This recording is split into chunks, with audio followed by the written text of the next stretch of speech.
Okay, here's a video I discovered after yesterday's broadcast. I want people to pay attention to how these people are noticing the same thing I'm noticing about the Democrats and their lack of respect for religion. This is the undertones of what's going on in this country is religious in nature.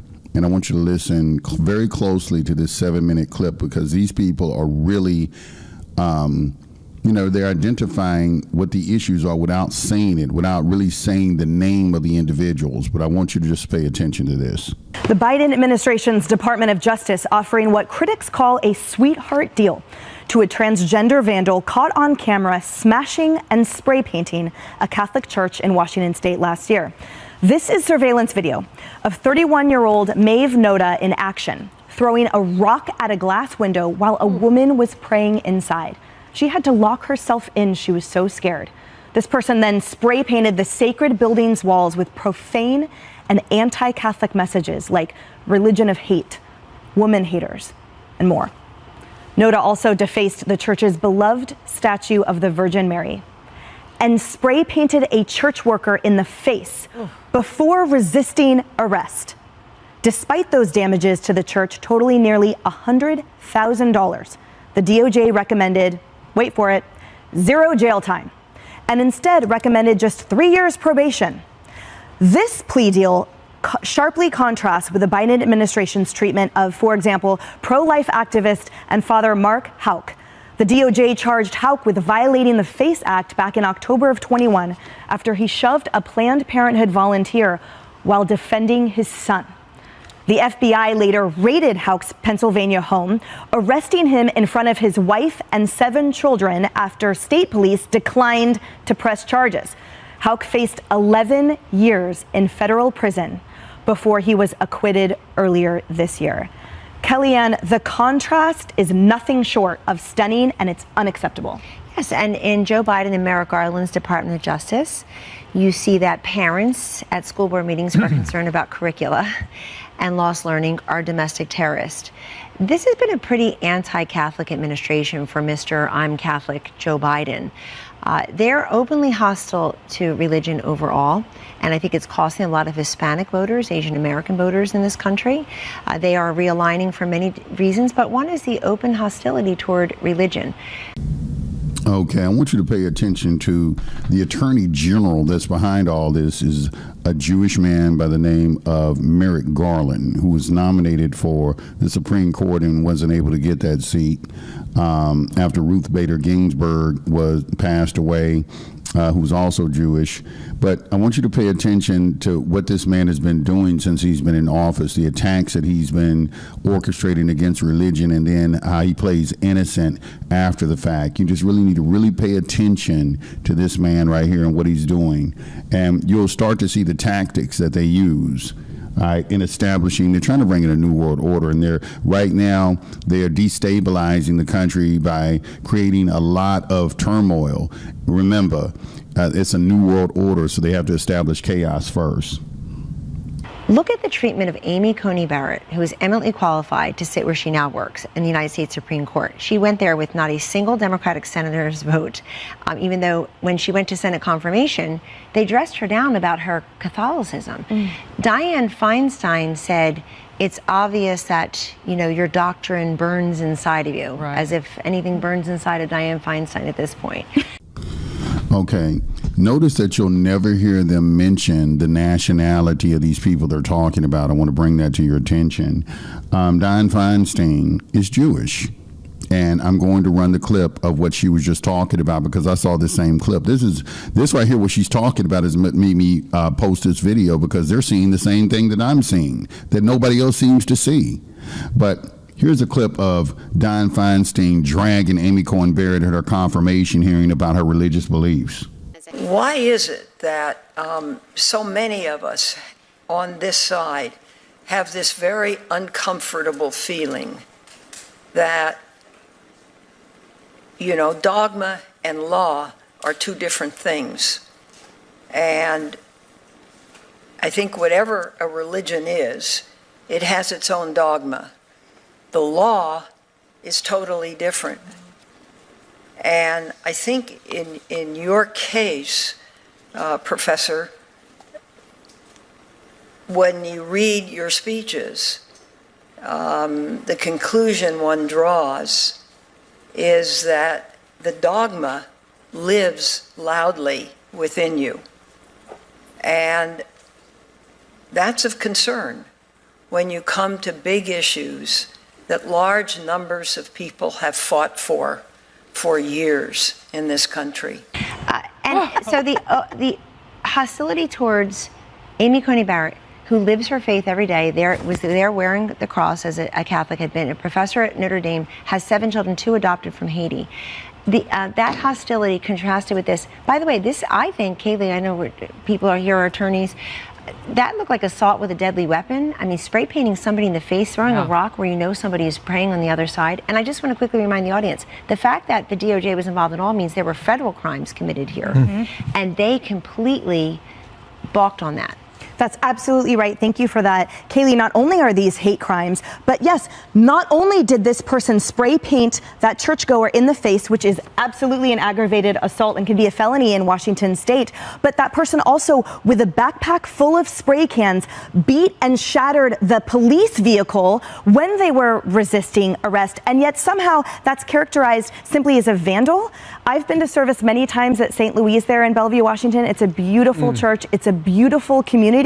And it breaks my heart, not just that this happened, but that this happened in a world and an administration where there is zero accountability because somehow Catholic protection and Catholics' practice of faith matters less. Yeah, resisting arrest, that happened too, as you noted. Look, viewers can do math. The American people can do math. When you have an administration that won't use the word Christian when 6 Christians are murdered, when you have an administration whose FBI talks about going after radical traditional Catholics, when you have, just yesterday we learned from Jim Jordan, an undercover agent, and the talk of going into Catholic churches, and then this, when Mike Lee puts forward, there have been 30.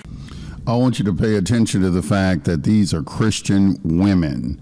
Okay, this is Christian. They're not bringing this. They're not saying this, but these are Christian women. Caitlin McKinney, she always has her cross on her neck, even back when she was the speaker for Donald Trump, the press secretary for Donald Trump. Always came to the podium with her cross on because she was going against CNN reporters, all of whom were Jewish.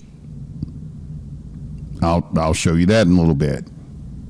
4 arrests of pro-lifers, many of whom have been exonerated in courts of law, 81 attacks on abortion facilities, pro-life facilities, and only 2 prosecuted. That doesn't include Catholic churches. What does that all add up to? An overt anti-conservative, anti-Catholic, anti-Christian bias on the part of this administration. It's not that hard. You just add up the pieces and you see what they equal. Well, she's right. It's not that hard. Why? The question is, why can't the American people see this? Because they think that white people and Jewish people are the same. They think they're the same. They can't see it. They don't know where the attack is coming from. But these people see it. They see it very clearly. And yet this persecution, Kaylee, is considered a complex, a fabricated one in this country. But if you leave this country, then it's accepted as an actual phenomenon. Bill, last year, the Attorney General testified in front of Congress that, as you mentioned, the pro-life center attackers, that they're just too clever for the FBI. Those who are attacking the pregnancy resources centers, which is a horrid thing to do, are doing this at night in the dark. These people who are doing this are clever and are doing it in secret. Yeah. We intend, if we find them, to do that. There is so you can't find them. If you have information about those groups, we would be happy to. That is your job. That is your job, Attorney General. I guess they didn't see all the TV cameras out there when that was happening, right? I was just looking at this story out of Washington State. He smashed 2 glass doors with rocks, spray painted the church's outside walls with F Catholics, rot in your fake hell, kid groomers, woman haters. This was around the time that Roe v. Wade was decided by the U.S. Supreme Court. A church staff member was spray painted across the face. I think you mentioned that. When officers showed up, he used a backpack full of spray paint cans to hit the police car. He was drunk during the arrest or appeared to be intoxicated. I don't know if he was given a DUI or a breathalyzer test. Must have taken the day off from work. I mean, if any citizen does this anywhere, you're doing time. That's right. Oh, yeah. Imagine if that had happened at a synagogue. Correct. Much less a church. Exactly. Ooh, she threw it in there. What if it was a synagogue? She let it slip. She said, what if it was a synagogue? Pay attention. Exactly. It is appalling, Harris, and yet that was explained away by saying, this person was intoxicated and angry about Roe v. Wade, but nothing excuses anti-Christian, anti-any religion hate crimes, and that's what this was, and this administration lets them get away with it. I would say maybe the only people, in our country right now who understand this at the level of Christians are in the Jewish faith. Now, here come one of their lap dogs. Always going to be a sister. All right, trying to throw some water on the fire. Well, there's a lot of anti-Semitism out there. They're trying to, and that's not to say that all the Jewish people are involved in this. Absolutely not. This is absolutely a Zionist thing. But notice how they get us to downplay things for them. Just pay attention to the roles we play in all of this. Just start paying attention to that. That's the point I wanted to bring out. I mean, there's a lot of anti-Semitism that's rocking out there right now. So I've had people in the Jewish faith say we need to work together on securing these places so that, in fact, Ari Fleischer and I had this conversation just personally off camera recently, and he said they are starting to team up now, some of the synagogues, to try to figure out how to protect those softer targets. I mean, you have a person kneeling to pray, and then you have this violent actor who gets off with nothing compared to what he should have gotten off with, or should have gotten, throwing a rock through a window, attacking that structure, so on and so forth. So I do think that there is just this anti-movement of Christian and Jewish faiths in this country, but it is sought after by the FBI where Christians are concerned. That's why your book is so important. That's why people are reading your book and Shannon's book and Kaylee's books. Ainsley going to Asbury, Ohio, to that university. And I mean, there's a hunger for what your message is. Just quickly noting, Tim Scott talked about in his video protecting the Judeo-Christian community. Yeah, absolutely. Yes. Okay, watch how the CNN reporter Jim Acosta attacks President Donald Trump. And Jim Acosta, once again, is Jewish. You just decide for yourself, okay? Thank you, Mr. President. I wanted to challenge you on one of the statements that you made in the tail end of the campaign in the midterms. Here we go. If you don't mind, Mr. President, that this caravan was an invasion. As you know, Mr. President, I consider it to be an invasion. As you know, Mr. President, the caravan was not an invasion. It's a group of migrants moving up from Central America towards the border with the U.S. Thank you for telling me that. I appreciate it. Why did you characterize it as such? Because I consider it an invasion. You and I have a difference of opinion. But do you think that you demonized immigrants in this election to try to keep them? I want them to come into the country, but they have to come in legally. They have to come in, Jim, through a process. Why are they so concerned with allowing illegal aliens in? That's the next question you need to ask yourself. Undocumented. Why is that? I want it to be a process, and I want people to come in, and we need the people. Your campaign. Wait. You know why we need the people, don't you? Because we have hundreds of companies moving in. We need the people. But your campaign had an ad showing migrants climbing over walls and so on. Well, that's true. But they weren't actors. They're not going to be doing that. They weren't actors. Well, no, it's true. Do you think they were actors? They weren't actors. They didn't come from Hollywood. Ooh, that was a little slight jab at them right there, with the Sandy Hook and the crisis actors and all of that. A lot of the shootings and everything, they've been alleging that there were actors, coming from Hollywood. And there was a lot of evidence to substantiate that, but it's all been scraped off of YouTube now. You probably have to go to somewhere like BitChute and things like that to find it. But that was an innocent. That was Trump throwing a jab at him. Right. These were people. This was an actual, it happened a few days ago, and they're hundreds of miles away. Though they're hundreds and hundreds of miles away. That's not an invasion. Honestly, I think you should let me run the country. You run CNN, and if you did it well, your ratings would be much better. If I may ask one other question, Mr. President. If I may ask one other question, are you worried? That's enough. That's enough. Mr. President, I was going to ask one of the other folks. That's enough. Pardon me, ma'am. Mr. President, that's enough. Mr. President, I had one other question, if I may ask, on the Russia investigation. Are you concerned that you may have? I'm not concerned about anything with the Russian investigation because it's a hoax. That's enough. Put down the mic. Mr. President, are you worried about indictments coming down in this investigation? Mr. President.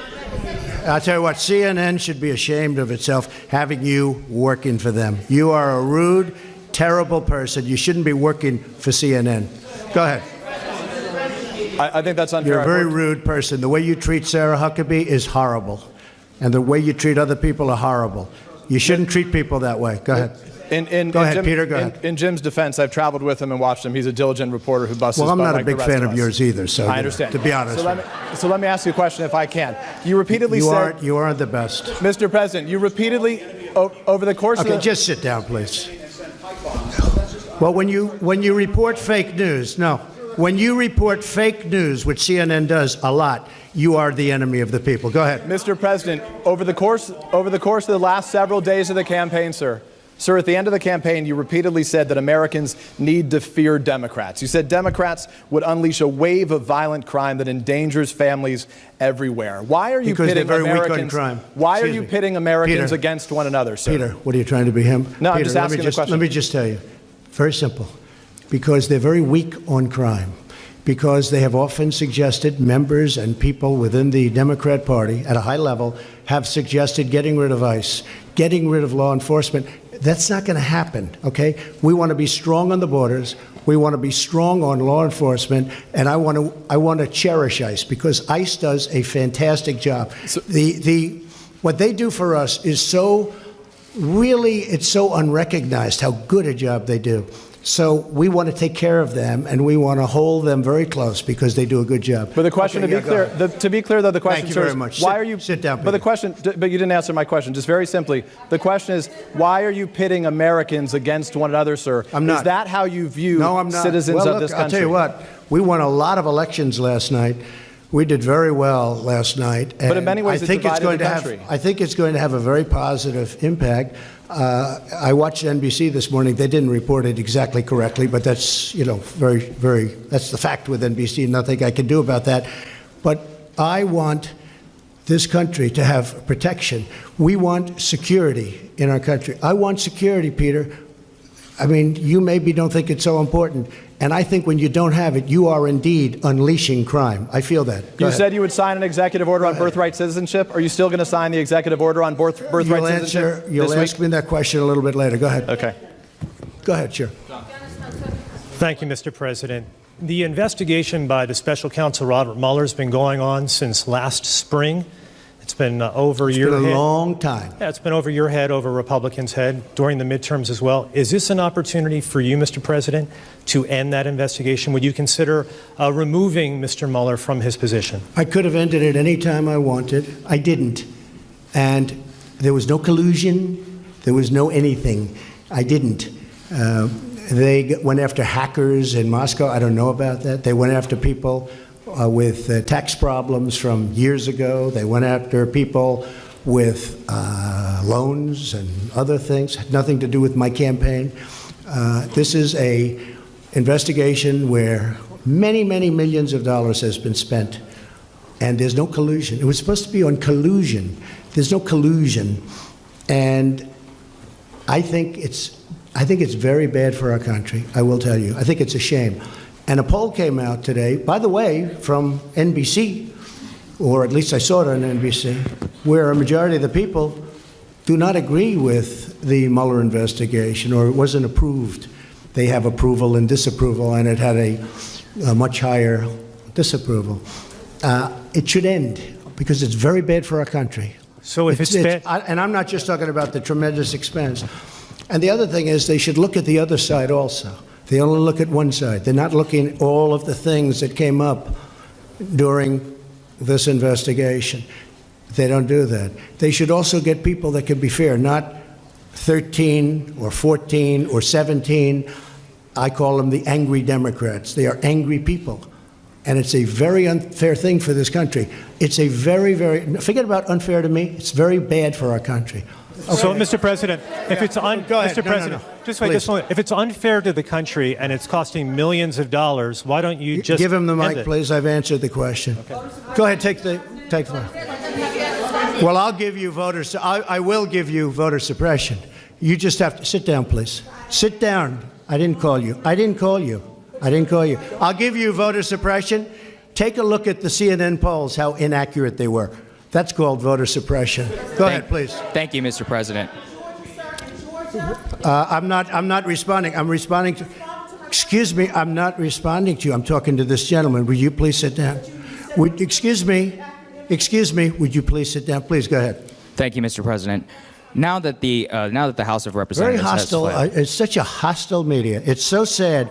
You asked me about. No, you rudely interrupted him. Go ahead. Thank you, Mr. President. Do your demands remain the same to the United States Congress on immigration in exchange for a DACA fix, in exchange for an amnesty for 1.7 million? Are you willing to change any of those demands that you gave to Congress earlier? I think we could really do something having to do with DACA. And what really happened with DACA, we could have done some pretty good work on DACA, but a judge ruled that DACA was okay. Had the judge not ruled that way, I think we would have made a deal. Once the judge ruled that way, the Democrats didn't want to talk anymore. So we'll see how it works out at the Supreme Court.